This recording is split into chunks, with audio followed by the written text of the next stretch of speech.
A piece of iron rod costs $60. If the rod was 2 meters shorter and each meter cost $1 more, the cost would remain unchanged. What is the length of the rod?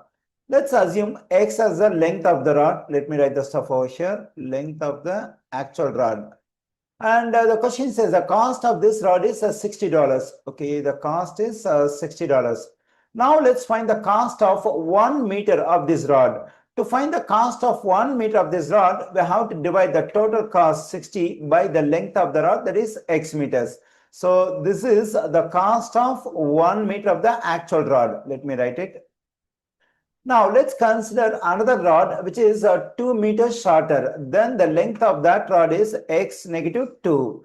And the question says the cost would remain unchanged. That is, whatever cost we have for the rod which has X meters length, the same cost we have for this one as well. We know that $60 is the cost of the actual rod which has the length of X meters. The same cost, that is $60 we have for this rod which is 2 meters shorter. Let me write it over here. Now let's find the cost of 1 meter of the rod which is 2 meters shorter. The same thing, we have to divide the total cost by the length of the rod, that is 60 over X 92. So this is the cost of 1 meter of the rod which is 2 meters shorter. Let me write the stuff over here. Now let's take the cost of 1 meter of the actual rod and the cost of 1 meter of the rod which is 2 meters shorter, that is 60 over X 60 over X negative 2. According to the given information, this one is $1 more than this one. For example, if I say the value of this one is $5, that is the cost of 1 meter of the actual rod, then the cost of 1 meter of the rod, which is 2 meters shorter, will be $6. That is, this is $1 more than this one.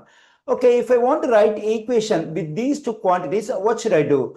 I have to subtract 1 from this one, or I have to add 1 to this one. That is, if I subtract 1 from this one, then this quantity will be equal. Otherwise, I have to add 1 to this one, then this quantity will be equal. That is 6 and 6 will be equal. Okay, let me subtract 1 from the quantity on the right side, then the equation will be balanced. That is, the two quantities will be equal. Let me subtract 1 from it. Now, the value of this one, the value of this one will be equal. Now we can use Desmos to solve for X in this equation. Let's take this equation in Desmos over here. Let me do it. Okay, 60 over X equals to 60 over X negative 2 negative 1.